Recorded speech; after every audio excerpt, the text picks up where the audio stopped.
Hola, hola, ¿cómo están? Espero que se encuentren bien en este momento. Continuamos con el curso de la filosofía del derecho, parágrafo por parágrafo. En este momento me complace presentarles al doctor Javier Valladares, quien es doctor por la Universidad Autónoma Metropolitana Unidad Iztapalapa, con la investigación titulada Soberanía y subjetividad, regulación de la violencia en la aristocracia medieval. Profesor de asignatura en la Facultad de Estudios Superiores de Acatlán y de la FES Aragón de la Universidad Nacional Autónoma de México, así como profesor de asignatura de la Universidad Iberoamericana. También es miembro del grupo de Filosofía Estudios Hegelianos en México. En este momento, Javier Valladares nos va a presentar el tema del contrato, esto en el derecho abstracto, en la filosofía del derecho. Y bien, sin más por el momento, los dejo con Javier Valladares.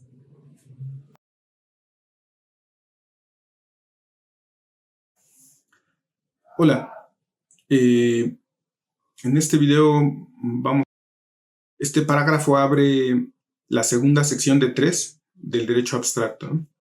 La primera hablaba de la propiedad, la primera sección, la segunda del contrato y la que sigue va a hablar sobre la injusticia. ¿Qué es lo que hace esta segunda sección, el contrato? Está vinculado, por supuesto, con la anterior, que era la propiedad.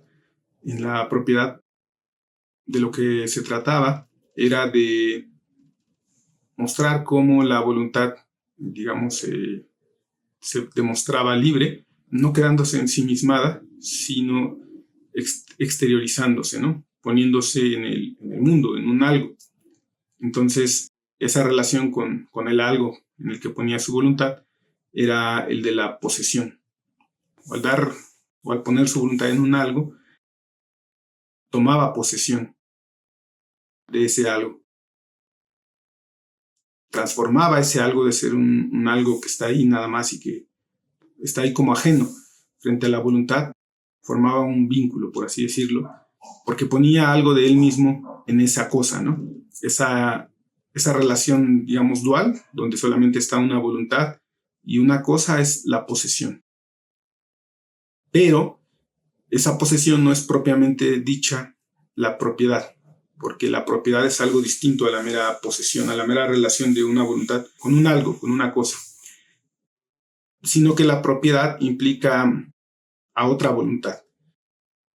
¿Por qué? Porque tiene que trascender, traspasar, más bien, o superar, mejor dicho, superar ese momento en el que es puro arbitrio y una forma en la que va a intentar, en la que se va a buscar salir de ese arbitrio, veremos más adelante qué tanto tiene éxito esto, es por medio del contrato, porque el contrato pone en relación a dos voluntades y generan, dice Hegel, algo más que una voluntad particular, sino que produce algo más. No la voluntad universal, va a decir, solamente una apariencia de voluntad universal, que la llama propiamente una voluntad común, es lo que surge del contrato. Pero para entender de qué va este asunto pues, del contrato, tal vez conviene detenernos un poco en qué es el objeto del contrato, ¿no? La cosa sobre la que se pone en juego un contrato, ¿no? Porque el contrato, en efecto, es un acuerdo, un mantener una relación de dos en torno a una cosa, ¿no? Esa cosa, Hegel lo repite una y otra vez, es un algo, una cosa, que tiene dos caras.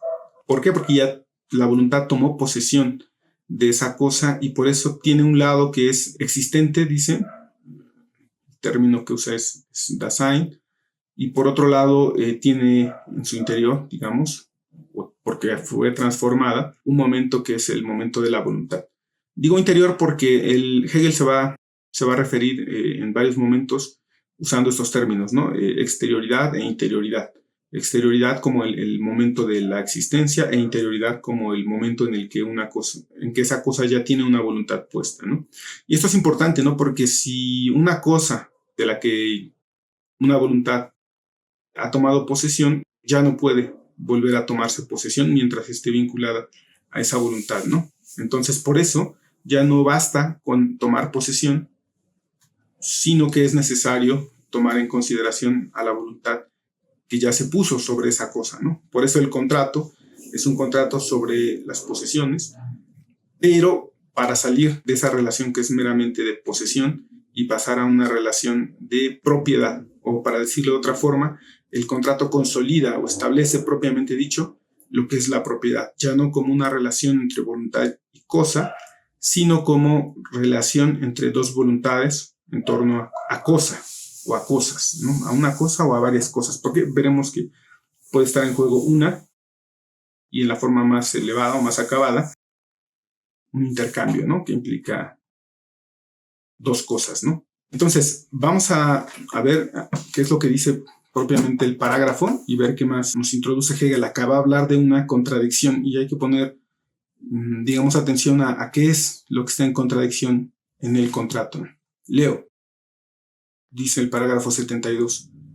La propiedad por la cual el lado de la existencia concreta o de la exterioridad ya no es solo una cosa, sino que contiene en sí el momento de una voluntad. Me detengo un poco. Otra vez, entendemos esto de la forma en la que lo señalaba atrás, ¿no? La propiedad ya no es la pura inmediatez de la cosa, ¿no? Porque si fuera eso, sería una toma de posesión la que una voluntad puede tener en relación a ella. Como ya tiene las dos caras, es decir, la cara de ser existente y la cara de tener puesta en ella una voluntad, ya estamos en otra cosa, ¿no?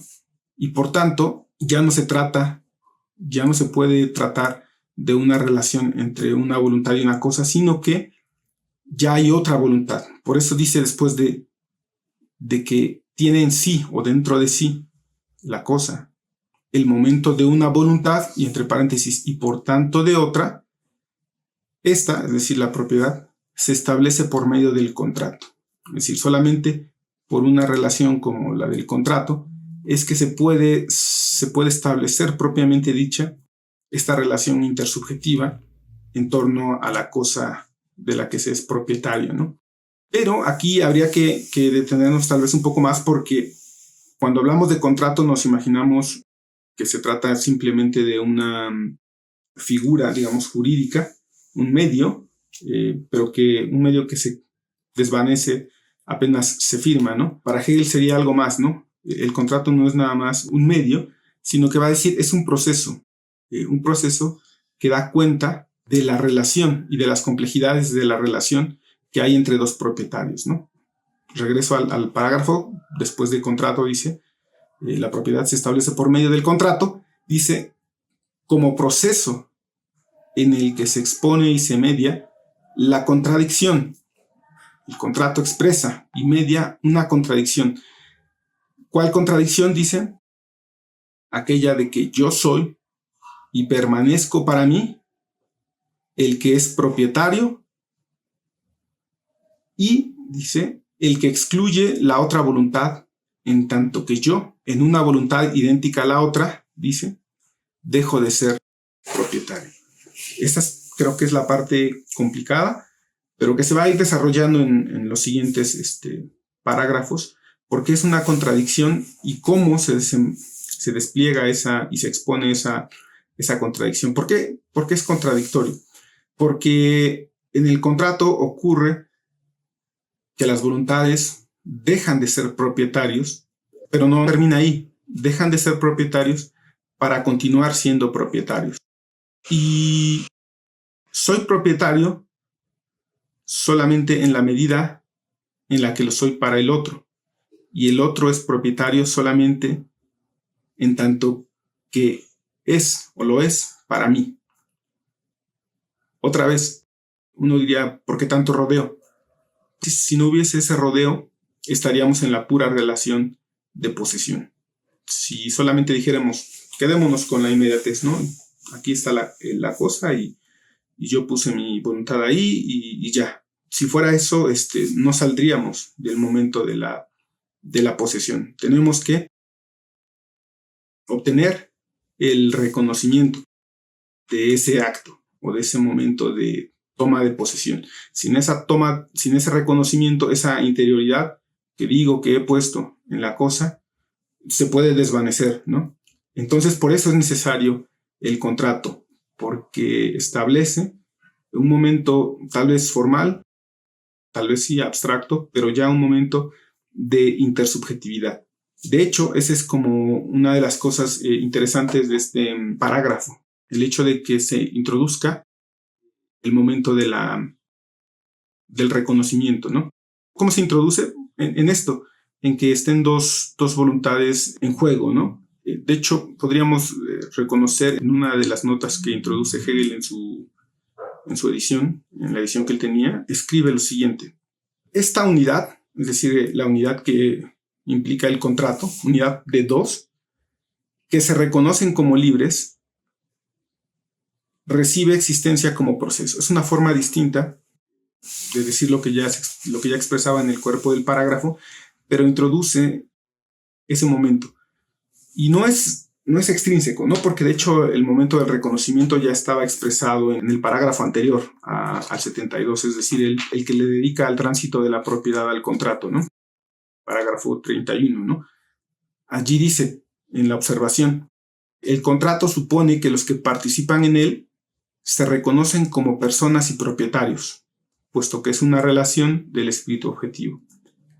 El momento del reconocimiento ya está supuesto y contenido en él, es decir, se presupone que tiene que haber algo así como un reconocimiento, y el reconocimiento, sabemos, es un momento, digamos, frágil, porque implica que las dos voluntades estén en lo mismo, ¿no? Es decir, que busquen probarse y que ese probarse, por ejemplo, en este caso como propietarios, solamente ocurra con dos movimientos simultáneos, ¿no?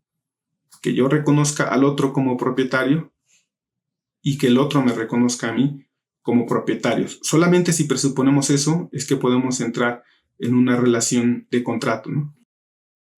En torno al reconocimiento podemos quedarnos hasta acá, porque en un parágrafo subsiguiente vamos a desplegar, o se va a desplegar con mayor claridad este momento del reconocimiento, ¿no? Solamente una cosa más en torno a este hecho que Hegel señala de que el contrato es un proceso. Un proceso implica que hay varios momentos, ¿no? No es solamente el papelito firmado, por ejemplo, ¿no? Del contrato, ¿no? Sino que hay varios momentos. Ya se avanzaba esto con esto que recordábamos del parágrafo 71. Se presupone ya un momento de reconocimiento. Pero habría que decir algo más que va de la mano con el asunto de la contradicción, ¿no? Porque si es un proceso, si el contrato es un proceso y no algo estático, implica, por supuesto, que hay movimiento. Y si hay movimiento, es porque hay contradicción. Es decir, no es un movimiento que le venga de fuera del contrato, sino que es interno. Esto se va a ver del siguiente modo. Un contrato está sostenido, y ese va a ser uno de los grandes temas de uno de los parágrafos subsecuentes. Un contrato solamente es posible porque las voluntades, en tanto arbitrio, lo quieren. Pero al quererlo, al querer ser propietarios de algo, tienen que dejar también de ser propietarios de otra cosa, ¿no? Esa es la contradicción que está en juego, ¿no? Y que lo enuncia en el parágrafo. Continuar siendo propietario y dejar de serlo. O, para ser propietario reconocido, dejar de serlo. Solamente ahí se explicita el hecho de que soy propietario reconocido por otros, ¿no?